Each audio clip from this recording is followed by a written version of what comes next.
Hello everyone, and welcome to Stepping Out, a nature series created by the Ames Free Library. I'm Lorraine Rubinacci, your naturalist on these outings. Today is a beautiful May day, and I am at a cattail marsh in Duxbury and surrounded by birds. Mid to late spring is prime nesting season for Massachusetts birds, and your chance to observe the process. Here's your opportunity to see life from a bird's viewpoint.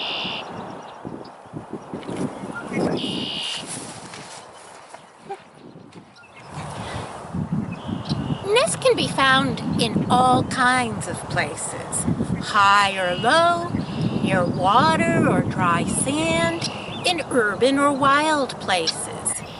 Our diversity of birds is reflected in their diverse nesting locations and nest structures. Whenever you're outdoors, there's a possibility you might be near a nesting bird. Throughout the winter and early spring, you can spot last year's nests. Here are a few examples. This is good practice to hone your observation skills and to familiarize yourself with materials, locations, and construction techniques. In this episode, we are going to examine 4 styles of nest that exemplify a range of bird behaviors. Let us start with the iconic cup-shaped nest and this bird. The male red-winged blackbird is a conspicuous fellow. With bright red shoulder patches and a clear, loud voice, he's hard to miss. A male will choose a prominent perch from which to advertise his territory. This attracts females and warns off competitors. He is visible and vocal. Notice the way he extends his shoulders to look even more impressive. Now here's a female. You might be forgiven for not realizing that she is the same species. Let's watch her approach her nesting area, to which she's been making multiple trips.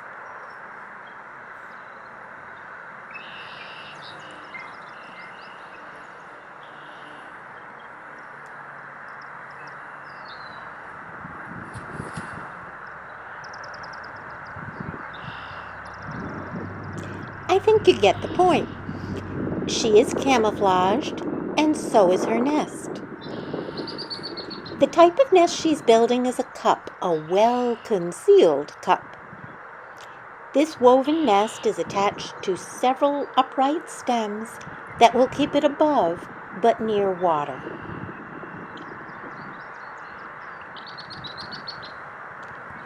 Here's a look at a nest later in the season.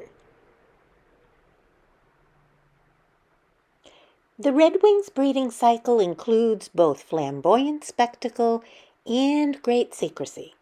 On your walks, you can now observe both. Not all cup-shaped nests are as difficult to observe as the red-winged blackbirds. In fact, many of our familiar backyard birds weave a basket-shaped nest of grasses, twigs, or other flexible plant fibers. These include the American robin, the northern cardinal, the goldfinch, and the blue jay. Their nests provide a safe place for the eggs to be incubated and the chicks to be kept warm. Many cups are built on horizontal branches or at the juncture of branches. Some are not. This beautiful bird, the Baltimore oriole, suspends an elaborate sock-like nest from thin branches in treetops. Or I should say, the female oriole does the weaving. Other birds construct cup-shaped nests on the ground, but we'll get to that later. Now let's move to a new location and consider a different nest style, the platform.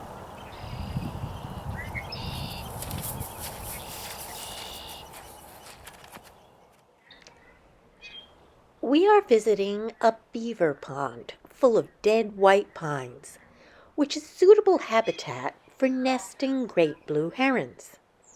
Those lumpy structures in the treetops are their nests. Here's a closer look at the nests and a perching heron. As you can see, the nest is a platform of large sticks anchored on tree limbs. Its creation was a joint effort. The male heron found and carried the sticks to the female, who arranged them. Heron nests are then lined with softer materials like pine needles. The nest, like the bird, is large. Great blue herons can stand 4 feet high, so they need a sizable nest. Herons protect their nests by choosing remote locations for their rookeries and by building the nests high off the ground. Nests can be over 100 feet in the air. This, of course, deters many predators.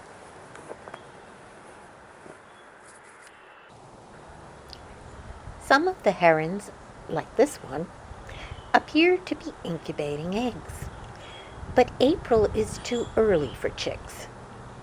So imagine my surprise when I scanned another nest and saw 2 large babies. But wait a minute, those are owls. 2 great horned owl chicks and 1 patient adult sitting and hopping in a platform nest. Yes, the owls have refurbished a heron nest. This species usually adapts a nest created by another bird. The other thing to notice is the size and maturity of the chicks. They're active and ready to grow adult feathers. This stage of development is possible because these owls breed so early in the year. Nesting begins in late winter, which gives the chicks a head start. Let's watch the family for another moment.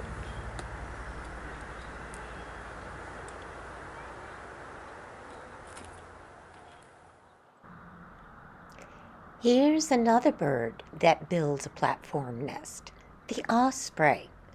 This bird displays great fishing skill, diving for its prey, then grasping the fish with its talons. This diet made the osprey particularly vulnerable to poisoning by the pesticide DDT, which caused its eggs to have soft shells. Fortunately, the species has made a remarkable recovery since DDT was banned. Like the heron, the osprey builds a stick nest high above ground. In the past, these nests were frequently situated in snags. These days, it is much more common to see them on human-made platforms like this one. The pole provides height, a sturdy platform, and a nearby perch. Other birds choose their own pole, platform, and perch.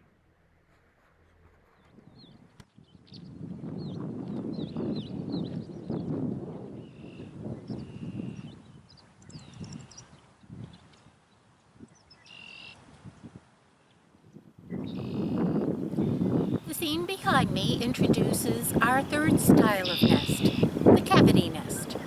2 species utilize most of the boxes here, the tree swallow and the eastern bluebird.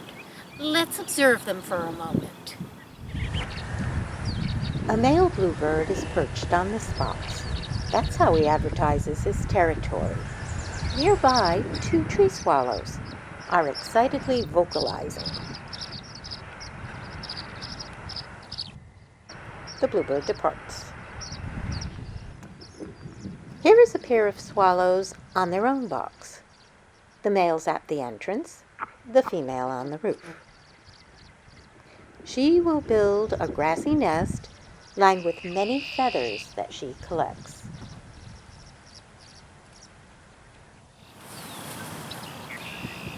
The openness of this wildlife management area provides something that each species needs. The ponds and marsh are nurseries for insects that the swallow catches in flight. The surrounding low, sparse vegetation enables a foraging bluebird to find beetles and grasshoppers and other insects.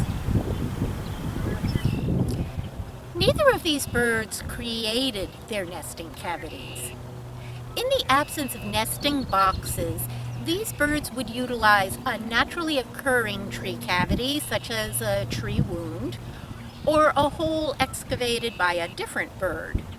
In our area, woodpeckers are the primary excavators. As you walk through the woods, you will see many tree holes.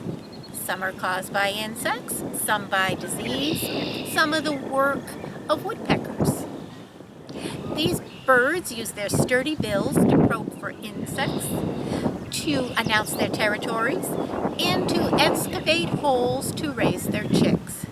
They often select a dead or diseased tree as a cavity site.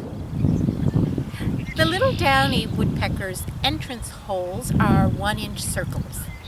The hairy woodpecker makes larger 2-inch holes. Realize that the entrance hole is tiny compared to the size of the cavity where the chicks hatch. The hole is just large enough for the adult birds to move in and out of the nest. Our largest local woodpecker, the pileated, creates 3 to 4-inch oblong holes high in old trees in mature forests. While you may not find the pileated's nesting cavity, you will definitely see its feeding holes. The bird creates deep, rectangular depressions as it seeks its favorite food, carpenter ants.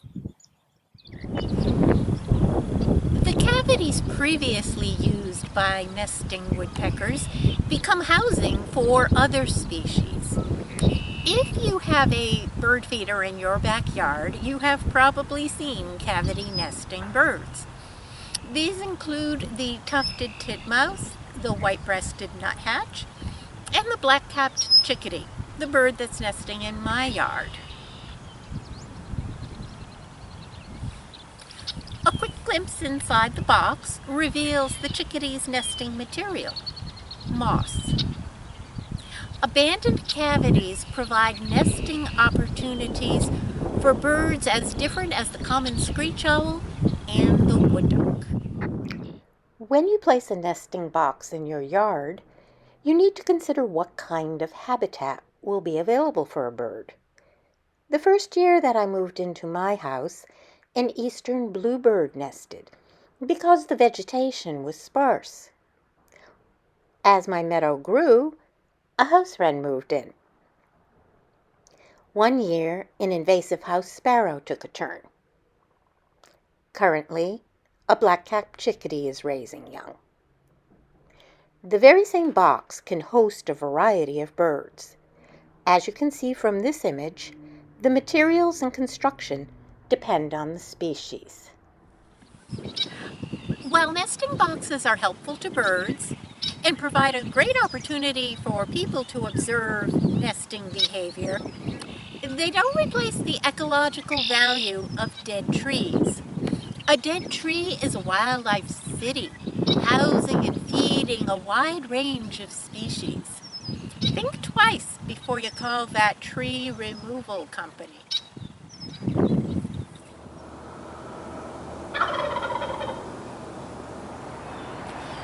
That gobble announces our fourth and last nest style, ground nests. Each spring, a tom and 2 hens arrive in my neighborhood to court and raise young. They were here an hour ago.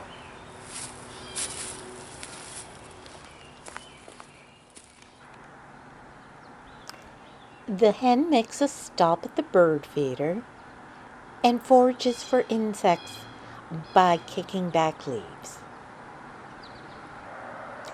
In the distance, the alert tom is keeping guard and showing off.